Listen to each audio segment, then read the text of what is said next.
petit cookie et salut à tous. Aujourd'hui je voulais vous montrer et vous parler un peu de la boîte 4 Harley Davidson. Cette boîte là, bon là c'est le carter dans lequel on va mettre les pignons. On a enlevé dessus le couvercle qui permet de placer les vitesses au bon endroit et le carter ici kick ou pas. Bon, généralement il y a un kick là. Donc, comme vous voyez, il y a deux trous pour les deux arbres principaux. Le grand ici, principal, et le secondaire ici.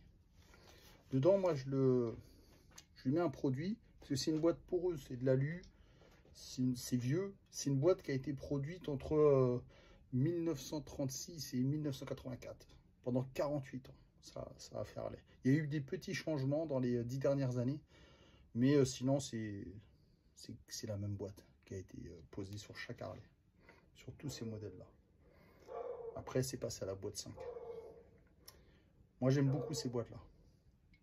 Alors, c'est une mécanique assez rustique, mais c'est la partie la plus complexe de la moto. Pour bien la régler, avec un bon réglage, tout ça, ça demande quand même pas mal de temps et d'expérience. Avec le jeu axial, je parle un vrai réglage, pas un truc tu montes et tu laisses, quoi. Que les vitesses passent en étant souples et correctement, qu'il n'y ait pas de fuite. Alors, dans ces modèles-là, ça, c'est une année, regardez, l'année de la boîte, on va le trouver ici. Là, il y a un numéro ici. Les deux derniers numéros, celle-là, c'est une boîte de 82. Il faut bien regarder, parce qu'en 80, c'est pas les mêmes joints qu'en 82. En 78, c'est pas les mêmes joints qu'en 80.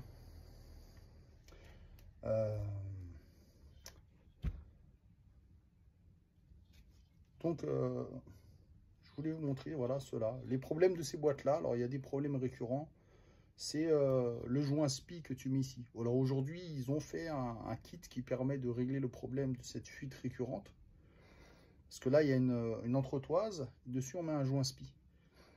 Alors aujourd'hui, ils ont fait une entretoise d'une pièce avec un joint bien mieux que ceux de l'époque. Hein, et à l'intérieur, ils ont même mis un petit joint en liège, juste avant l'entretoise.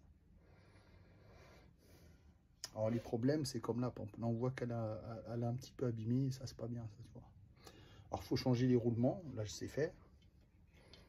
Vous changez tous les roulements quand tout est démonté, vous appliquez un produit parce que c'est une boîte donc en alu qui est poreuse et qui va avoir des fuites, donc comme on a dit, sur l'axe principal et aussi sur les goujons. Moi je mets un produit spécial ici, plus ici je bouche par le haut, tu vois. Et ça permet que cette boîte soit fiable pendant au moins 10 ans, si tu roules régulièrement. Alors, il faut respecter le changement d'huile. Dans ces boîtes-là, c'est entre 5 et 8 000. C'est plus que les moteurs de cette époque-là. À cette époque-là, les moteurs, c'était 4000 km. Il faut changer. Même un peu avant, c'est bien. Dans ces modèles-là, il n'y a pas